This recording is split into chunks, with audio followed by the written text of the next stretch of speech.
Seguro que esa sensación de agotamiento, de estar al límite, es familiar para muchos.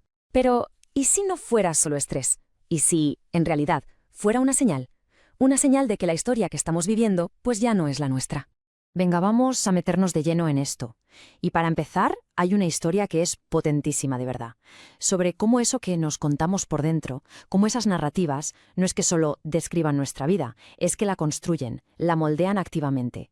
Y fijaos, esta idea la encarna a la perfección la propia experiencia del neurocientífico Mariano Sigman. Es una de esas historias que, de repente, hacen que uno se pare a pensar en las etiquetas que nos colgamos a nosotros mismos. Imaginen la escena. De niño, una carrera, un solo fracaso, y de ahí sale una conclusión tremenda. No sirvo para el deporte. Y ya está. Esa frase, esa simple frase, se convirtió en su realidad durante casi 40 años. ¡40 años! Pero claro, ¿qué pasa a los 42? Pues que decide, y esto es lo importante de forma consciente, que va a reescribir esa historia. El resultado, bueno, salta a la vista. Es espectacular. Y hablando de historias que nos definen, esto nos lleva a una que, por desgracia, le sonará a muchísima gente. Hablamos del diagnóstico clínico del síndrome de burnout, o como se dice coloquialmente, estar quemado. A ver, ¿cómo lo define la ciencia oficialmente? Pues se basa en 3 pilares, 3 sensaciones clave. La primera, el agotamiento emocional. Y ojo, no es solo estar cansado, es sentirse vacío, sin recursos. La segunda es el cinismo o la despersonalización, esa distancia que se empieza a poner con el trabajo, con los compañeros, como si ya no importara. Y la tercera, la sensación de ineficacia, es esa percepción de que da igual lo que se haga, ya no se consigue nada que de verdad valga la pena. Y que nadie piense que esto es algo raro o aislado, para nada. Las cifras, como se ve aquí, son alarmantes, sobre todo en profesiones con mucha presión. Estamos hablando de que más de la mitad de médicos residentes y personal de enfermería lo sufren, y hasta un 53% de los agentes de policía. O sea, esto ya no es un problema de una persona u otra, es un fenómeno a gran escala. Claro, y las consecuencias de todo esto, pues son brutales, porque los síntomas se meten en cada rincón de la vida.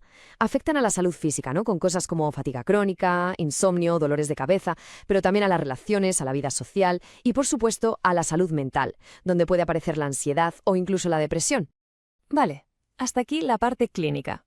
Pero, ¿y si todo esto, todos estos síntomas, fueran solo la punta del iceberg? ¿Y si el problema real, el de fondo, fuera algo mucho más profundo? Algo que tiene que ver de nuevo con esa historia que nos contamos. Y aquí es donde viene el giro de guión, nunca mejor dicho. Proponemos un cambio de perspectiva, dejar de ver el burnout como un simple síndrome de estrés y empezar a verlo como lo que podría ser, una señal clarísima de que el guión de vida que se está interpretando ya no funciona. Es esa sensación de ser un extra en la propia película. Para saber si esto resuena con la experiencia de cada cual, podemos hacernos algunas preguntas, a modo de diagnóstico. A ver, por un momento, en las grandes decisiones de la carrera profesional, ¿se tiene la sensación de llevar el papel protagonista, o más bien uno de reparto? Vamos con otra pregunta clave. ¿Esa búsqueda del éxito se siente como algo que da vida, que da energía, o todo lo contrario, como algo que paradójicamente la va quitando poco a poco? Y quizás esta es la pregunta definitiva. Todo ese nivel de estrés, de presión constante, de vivir en la urgencia, ¿se ha convertido en lo normal? ¿Se ha llegado a normalizar un estado de alerta que hace un tiempo nos habría parecido una auténtica locura, algo insostenible? Bueno, si todo esto suena familiar, hay una metáfora potentísima que nos puede ayudar a entender cómo transformar toda esta presión en algo con propósito. Vamos a ver de qué se trata. Hablamos del viaje del carbón al diamante. Es una idea muy visual. El carbón que representa, pues nuestra naturaleza más programada, los miedos, los patrones heredados, toda esa densidad.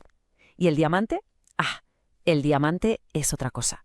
Es la fortaleza, la claridad, ese propósito que nace justo de la adversidad. Es la idea de que la presión, en vez de rompernos, nos puede transformar en algo mucho más fuerte. Y ojo, que esta idea de transformación no es nada nueva, ¿eh? La alquimia antigua ya hablaba de un proceso muy parecido, un viaje en 3 fases. La primera la llamaban nigredo, el ennegrecimiento. Es la noche oscura del alma, ese momento de confrontar las sombras, lo que ya no sirve. Después viene la albedo, el blanqueamiento, una fase de limpieza, de integrar lo aprendido. Y todo culmina en la rubedo, el enrojecimiento. Es como el amanecer, el renacimiento de un yo mucho más consciente y fuerte. Es en el fondo un mapa ancestral para desmontarse y volverse a construir. Entonces, la gran pregunta, el punto clave es este. ¿Cómo se pasa de ser un mero actor en una historia ajena a coger las riendas y convertirse en el autor o la autora de la propia? Pues fijaos en esta frase porque ilustra el primer paso a la perfección. Todo empieza por entender algo fundamental. Nuestras creencias, sobre todo las que nos limitan, no son verdades escritas en piedra, son historias, son narrativas. Y lo mejor de las narrativas es que no son fijas, siempre, absolutamente siempre, se pueden reescribir. En definitiva, todo este replanteamiento del burnout, este verlo como un conflicto de guión, nos deja con una última pregunta para reflexionar. Y no es una pregunta que busque una respuesta rápida, Es más bien una pregunta que busca devolver el poder, el de la autoría. Porque si la vida es una obra que se está escribiendo cada día, la pregunta clave, la que de verdad importa es, ¿quién sostiene la pluma ahora mismo? Descarga gratis el ebook Burnout, el guión del agotamiento, de Christian Franchini, donde exploraremos este viaje en 3 actos.